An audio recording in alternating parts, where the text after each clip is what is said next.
পুকুরে পানি সেচ দিয়ে বসতবাড়ির গার্ডওয়াল ভেঙে ফেলার অভিযোগ। কুমিল্লার নাঙ্গলকোটে বসতবাড়ির পাশে পুকুরে পানি সেচ দিয়ে গার্ডওয়াল ভেঙে ফেলার অভিযোগ উঠেছে অবসরপ্রাপ্ত সেনা সদস্য আব্দুর রশিদের বিরুদ্ধে। এতে হুমকিতে পড়েছে পুকুর পাড়ে বসবাসরত 5টি পরিবার। রবিবার রাতে উপজেলা জোড্ডা পশ্চিম ইউপি নোয়াপাড়া গ্রামের ফকিরবাড়িতে এই ঘটনা ঘটে। এদিকে অবসরপ্রাপ্ত সেনা সদস্যের অভিযোগ, মানুষ চলাচল রাস্তা নির্মাণ করার জন্য সরকারি বরাদ্দ আসে, সেই অনুযায়ী রাস্তার কাজ করার জন্য পুকুরে পানি সেচ দেওয়া হয়। এখানে তার কিছু নেই। অভিযোগ সূত্রে জানা যায়, নোয়াপাড়া গ্রামের আলী আশেদের ছেলে শাহজাহান সহ বেশ কয়েকজন তাদের বসতবাড়ি সুরক্ষার জন্য পুকুরে 60 ফুট লম্বা একটি গার্ডওয়াল নির্মাণ করেন। কয়েকদিন পূর্বে পাশের বাড়ির অবসরপ্রাপ্ত সেনা সদস্য আব্দুর রশিদ ওই পুকুরে পানি সেচ দিয়ে মাটি কেটে নিয়ে যায় এবং তার বাড়ির পাশে নতুন করে একটি গার্ডওয়াল নির্মাণ করেন, যার কাজ চলমান রয়েছে। সে কারণে শাহজাহানের বাড়ির গার্ডওয়াল ভেঙে যায়, যার ফলে তাদের 5টি পরিবার হুমকিতে রয়েছে। এই ঘটনা দ্রুত পদক্ষেপ নেওয়ার জন্য সোমবার সকালে নাঙ্গলকোট থানার একটি লিখিত অভিযোগ দিয়েছেন শাহজাহান। এ বিষয়ে শাহজাহান বলেন, আমার নাম হচ্ছে মোহাম্মদ শাহজাহান, আমাদের গ্রাম হচ্ছে নোয়াপাড়া ফকিরবাড়ি। আমার পিতার নাম হচ্ছে আলী আসাদ মিজি। আমরা আজকে আমরা কিছুদিন পর্যন্ত ধরেন মনে আমরা আজকে 17-18 মাস আমাদের ওয়ালটা করছি।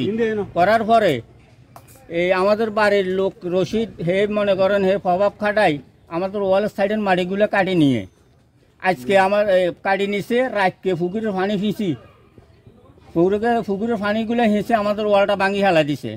আমরা এর জন্য কিছু প্রতিবাদ করতে গেছি, আর হে আমাদেরকে থানা পুলিশ দেখাইতে আছে যে পুলিশ দিয়ে আমাদেরকে এ করবে সেই করবে, বিভিন্ন দমক দিতে আছে। এখন আমরা বাধ্য। মোহাম্মদ আসেন, আমি এবারের ছেলে। এখানে যতগুলো সমস্যা হচ্ছে একমাত্র আমার চাচার কারণ হচ্ছে রশিদ। সমস্ত জুলুমের কারণ উনি।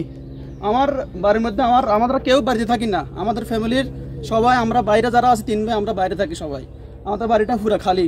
সব সময় আইসা আমার আব্বার সাথে আমার আম্মার সাথে জুলুম করে এই রশিদ মিয়া। কয়েকবার গায়ে হত্যা হয়েছে। এরপরে আমি বিদেশে থাকি, আমি বিদেশ থাকা অবস্থায় আমার বউর গায়েও কয়েকবার হত্যা হয়েছে, বউরও কয়েকবার মারধর করা হয়েছে। এটা কেস মামলা হয়েছে, এটা আইনের পর্যায়ে গেছে। করে দিই টাঙ্গির কাঁচরা সব আমার ঘরে ঢুকে দিতেছি, খাখানা টাকানা দিয়া আমার আবার দমক দিয়ে তোরা আগে খাওয়াইও মুত কামামো। আমার ঘর আইতে এক ঠেলা দে, যাইতে এক ঠেলা দে। দেওয়ার পরে দি মনে করেন চুপ মারি পড়ে রয়েছি। পড়ে থাকার পরে দি আমার আর আব্বার দিনিয়া সম্পাদন মানিয়ে আমার 1 ইঞ্চি জায়গা হে কোনো দিতেছে না, হে জোরে পূর্বে খাইতেছে। আর আমার লাগে মনে করেন হের আমার লাগে 7টা মামলা চলে, হের উসুল লাই হেও লাগাইছে আমার 2টা মামলা। হে নিজে কইসে করতাম, আমি তো কিছু বুঝি না, নিজে জানি না, এরপর করছি। আমি 7টা মামলা। আমার বাড়ি আজ 49 বছর আমার বাড়ির বয়স।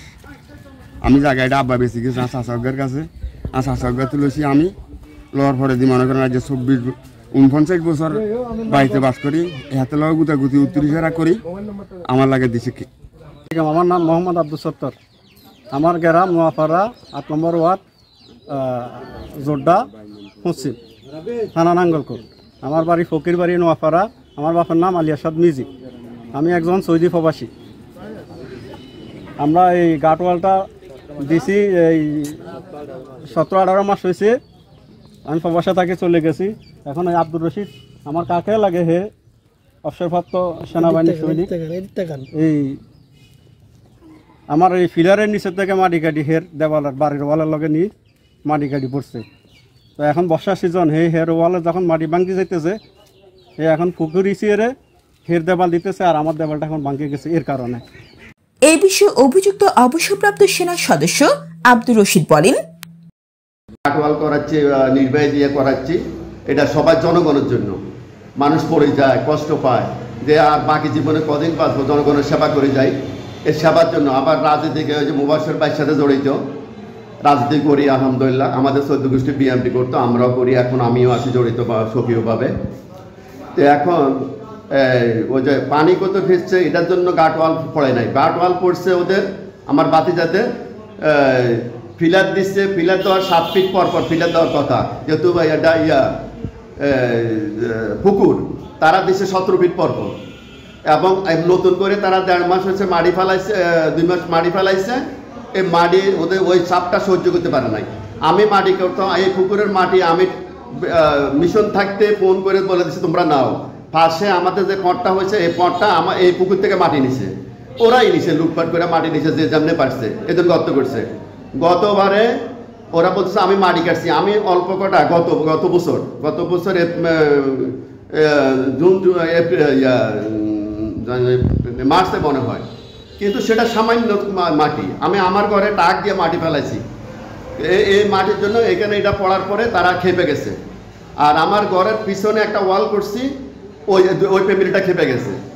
এরা একটা জুট বাইন্দা মানে আমার মানহানির চেষ্টা করার জন্য এগুলো করছে। আর আমি আমার মার এক কথায় আমার ছোটো ভাইকে ঘর করে দিছি 31 টাকা দিয়ে, তারপর আমার ভাইদের ঘর করে দিছি।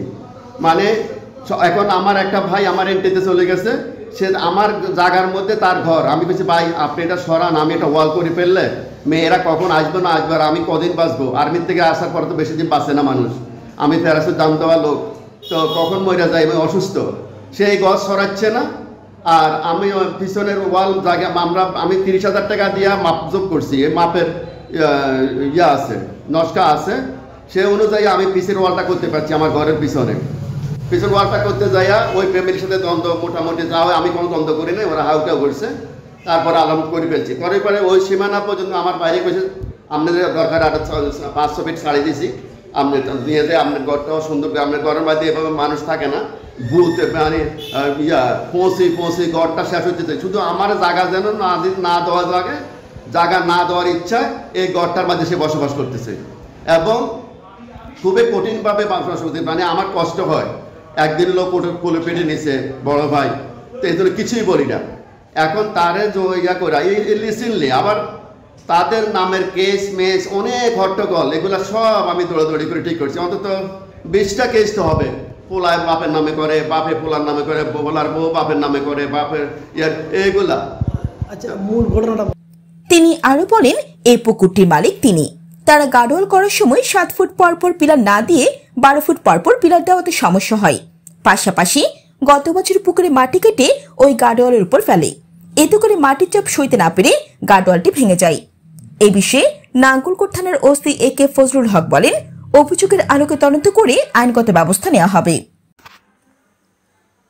জান্নাতুল আফসানা, N News 24 TV।